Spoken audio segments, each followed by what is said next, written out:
Well, it's terribly sad, isn't it, that we can't be in church this year, such a special year, 75 years since VE Day and VJ Day, and just another opportunity to remember and be so, so thankful for the lives of so, so many thousands, hundreds of thousands, even millions of people that were given so that we can enjoy the freedoms that we so often just take for granted every day. I always love to engage as well with some of the survivors' stories around this time of year. I was listening to an amazing man called Stanley Booker just the other day. Stanley used to fly Halifaxes from York because his missus was based in York, so he chose to fly Halifaxes.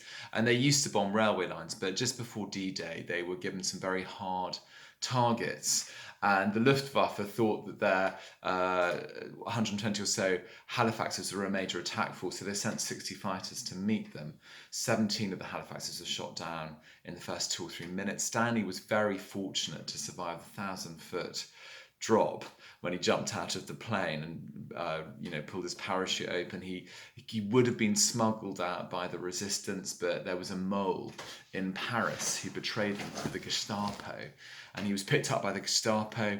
He was beaten 3 times by the Gestapo, then shipped off to Buchenwald concentration camp, where he survived off nettle soup and a piece of black bread every day.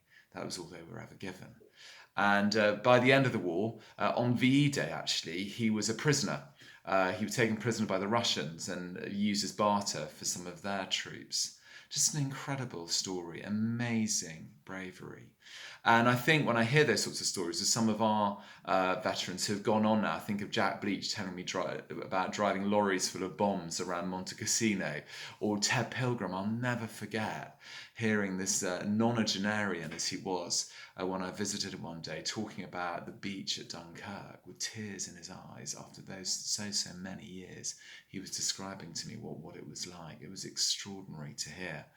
And I think also actually this year of some of our NHS workers, they're the guys, aren't they, that have been on the front line.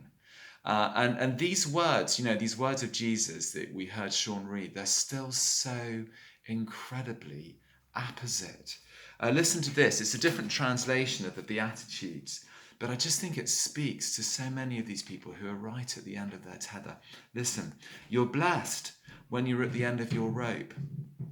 With less of you there is more for God and his rule. So often people find, don't they, when they're right at the end of their rope, they that's the time they cry out to God. And so often though, that's the time when they find God meets them.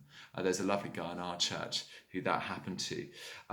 You're blessed when you feel you've lost what is most dear to you. That must speak to so many of us today, mustn't it? Only then can you be embraced by the one who is most dear to you. God is a God of comfort. He comforts those who mourn. How about this? You're blessed when you get your inside world, your mind and heart put right. Then you can see God in the outside world. I have had the opportunity of praying with some soldiers at different times in my ministry who've just witnessed awful things. And it's always been the most incredible honor and privilege. And I've found the truth of that verse, that Jesus has this amazing capacity to sort out our inside world, all the things that trouble us, all that anxiety and worry and fear and doubt and sadness, that Jesus is the answer. And then you're blessed when you can show people how to cooperate instead of compete or fight. That could be a word for our politicians at this time. So God bless today. God bless. This is a very special day. Remember those who have gone before. Remember the survivors.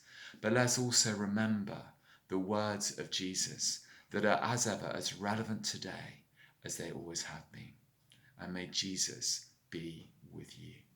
Amen.